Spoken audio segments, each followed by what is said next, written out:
beautiful humans. Welcome to today's episode of Role Models, Juicy Conversations with Beautiful Humans. I'm so excited to introduce you to my guest. This is Jenn Cassetta. Jenn is a success coach, a speaker, an author, and a self-defense expert. Equipped with her third-degree black belt in hapkido, a master's degree in nutrition, health coaching, and NLP certifications, Jenn travels the world empowering people to stay strong, safe, and more confident, from the streets to the boardroom.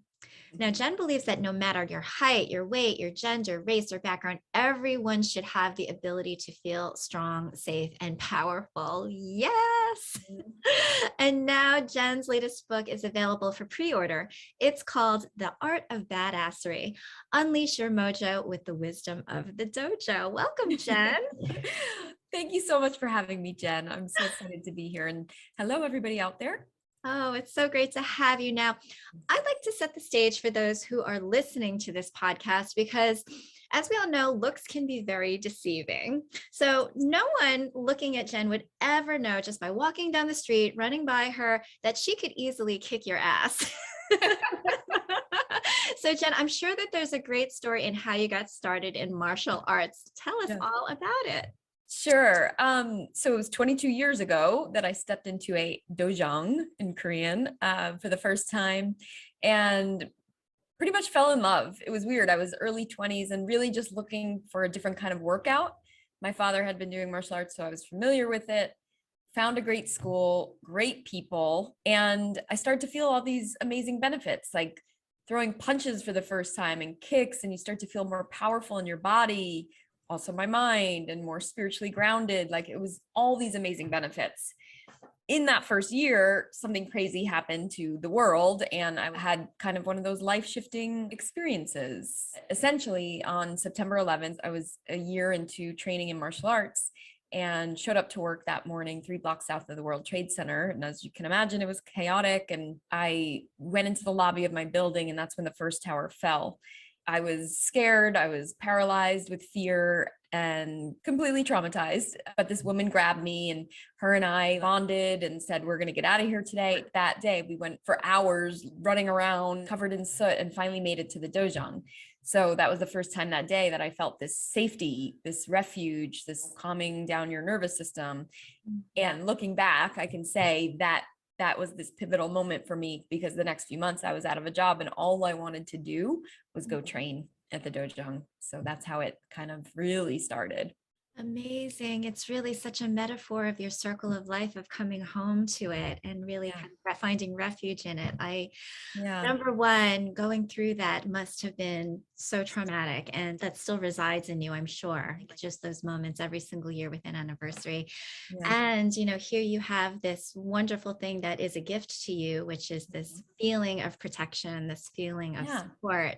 Tell us more about when you do say that there are tools that you learn in your dojang that you can take out into the streets and even into the boardroom.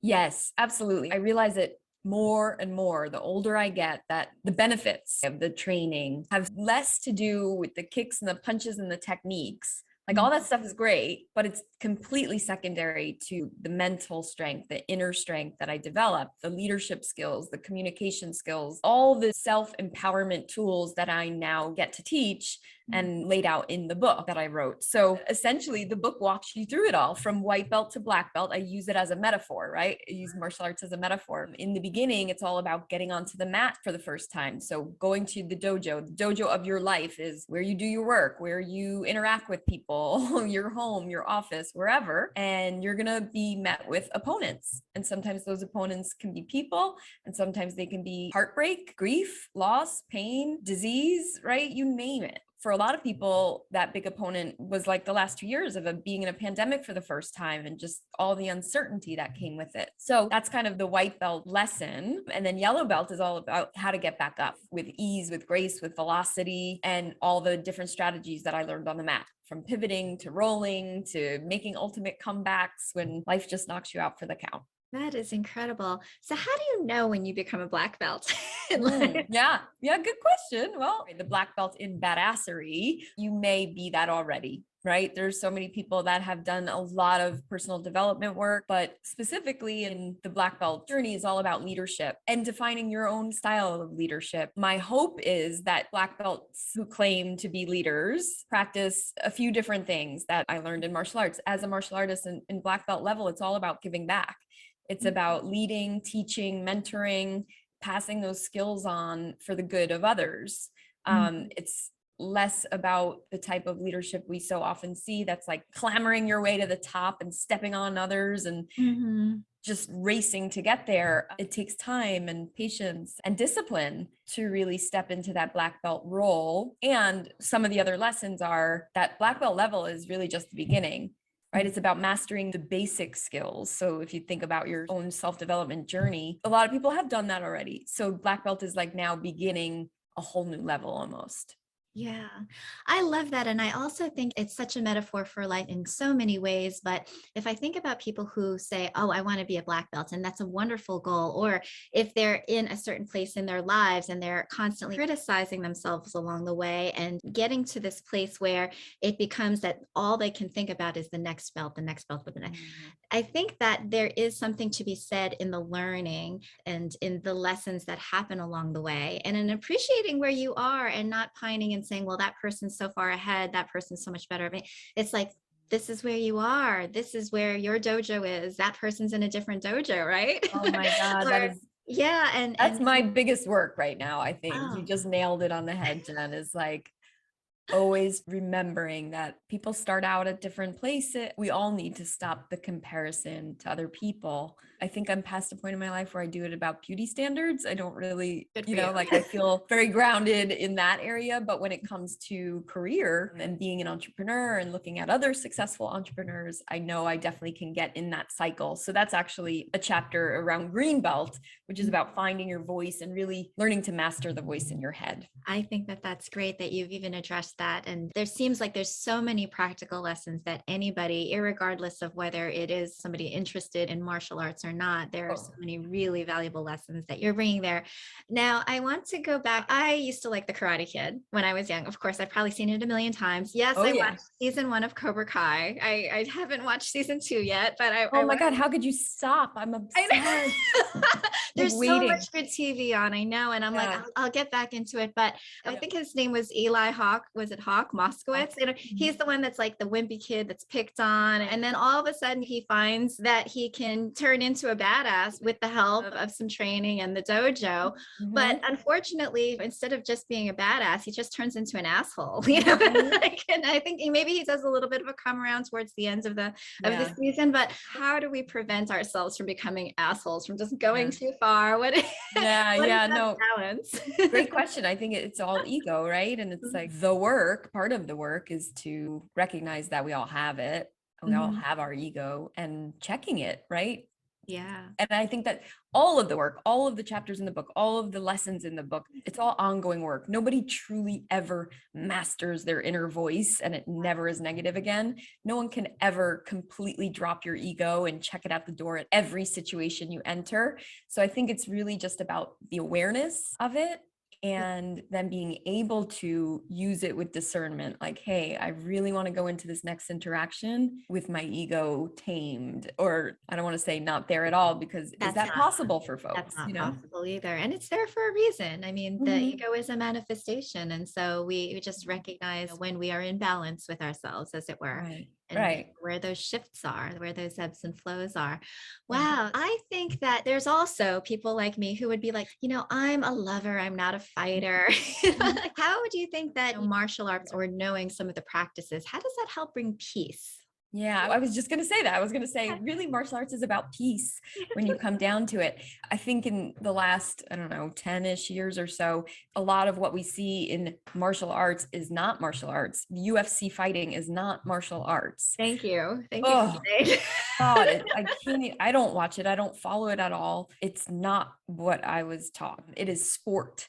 So there's a very clear distinction between martial Ah, sport and martial arts. The interesting. arts are passed down for centuries. If you go back into history, it was there to prepare for war and all of that stuff, but also to develop the individual into more of a empathetic leader like Daniel-san and not like Cobra Kai. Very good. Very good. Bring it back. But Yeah. yeah, and then one more thing to answer your question about peace, right? Safety and peace go hand in hand. And if you don't feel safe Ah, in your body, in your mind, in your home, in your spirit, in your neighborhood, how can you ever feel true peace? mm, So taking a proactive approach to learning how to protect yourself, both mentally and physically, I think just go hand in hand with bringing more peace into your life because you can feel more safe. mm. Kind of like what Roosevelt said about speaking softly but carrying a big stick, I suppose. It's just like, Yeah. you can if you need it, and Yep. letting others doing the diplomacy at first and working that way, and then just having that clout behind you. I don't know. Yeah. There's a famous quote by an ancient samurai that says the ultimate aim of martial arts is not having to use them. So it's not about going into fight or just the self-defense. It's a way, it's a movement, it's a way of practicing your life. Mhm. And I have to say, though, watching it as a spectator is beautiful. It's Mhm. awesome. I mean, I think that that's why it's so magical when you see it on screen too, where there's just so much Mhm. choreography and the forms and the, oh, it's just lovely what people can do with their bodies. Yeah. Yeah, it's different forms, but Yeah. it can be a lot like dance. It can. Mhm. Okay, so then let's talk about some of your tips for safety or some of Sure. the things that you like to share with others that might be good for them to just know in the back of their heads. Yeah, I make fun Instagram reels with your one move a day to keep the creeps away. Um, so you can always check them out there. But essentially, all safety and self-defense starts with awareness. It's the one thing that can help you avoid danger at all costs. Not all the time. Sometimes you're in the wrong place at the wrong time, or there's some creep somewhere that's going to do what they set out to do no matter what. But having that awareness when you're out and about can definitely help increase your chances of survival, of feeling safe, knowing what to do, figuring out the next right step, whatever that is, right? Because when we're quiet, when we're listening, when we're taking in information, it allows that channel between our intuition, wherever that resides, and your brain to really connect and communicate. Otherwise, if you're too busy in your phone or paying attention to something else, you can't hear the intuitive messages that is signaling you to safety. That's good. I saw one tip on your Instagram recently. It was like you were holding their ears or pushing in their ears with your hands. Yeah. Yeah. Yeah, that looks extremely painful, Yeah. but easy for anybody to do. Easy for anyone. And that's why I like doing the one move a day to show people, oh, did you even realize that the heels of your palm can be a really strong weapon if you know how to use them, right? You can strike to somebody's nose. You can box somebody in the ears. I can imagine at some point I didn't know self-defense. And those are things that I would never even have thought of, right? Mhm. Knowing where to strike, how to strike, when to strike, all of these different things. So I think most people are not going to go to a dojo and become a black belt or even go take a self-defense class in person. But if you can have 1, 2, 3 little tools in your tool belt, again, it just helps you walk a little taller, helps you be a little more aware. And hopefully, if you, God forbid, ever need it, you have those tools to protect yourself. That's great. Now let's talk about some of the other wonderful certifications that you have and things that you Sure. offer to people, because I saw there that you are an NLP coach and Yes. I had never heard of that before. Uh-huh. Can you describe that? Oh gosh, it is like the most difficult thing to describe, but Maybe that's why I um, haven't heard of it. I know. NLP stands for neuro linguistic programming. The first time I heard of it and really was intrigued by it was when I was going in person to Tony Robbins events in my early 20s. And the way he would snap his fingers or use his body or use his tone, he almost had people in the audience, including me, mesmerized at times. And I always wondered, what was it about him? What was he doing? How did he learn this? So it turns out he uses a lot of neuro linguistic programming. Neuro, brain, linguistic, language. So it's like how our brains and communication coincide. The word programming gives it kind of a funky connotation because it's not necessarily like programming people, but in coaching, it can be really helpful.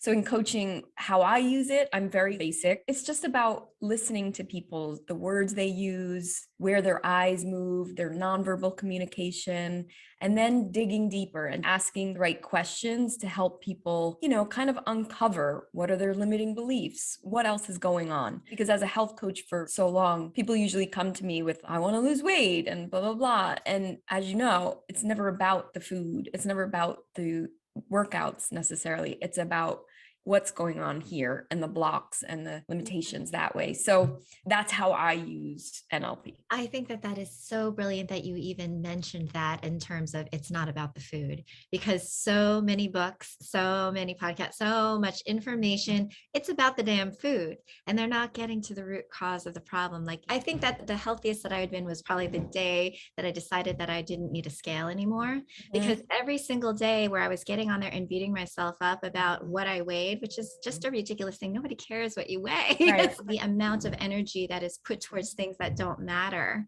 Right. like, and that it could be used elsewhere for good. And the things that we tell ourselves, that we're unworthy or that we're ugly or that we're weak, or in the case of leadership, that we're an imposter, like all of these things stem from mindset. And if you can get to where that comes from and dissipate that. Yeah. And I love that you're doing it through that attentive listening and watching and absorbing the energy. It's almost like tapping into the intuition of being able to really understand more than the words that are being said, because we all know that words are a dime a dozen, but it's like all of these things going together really paint a bigger, fuller picture for you on how to help them help themselves.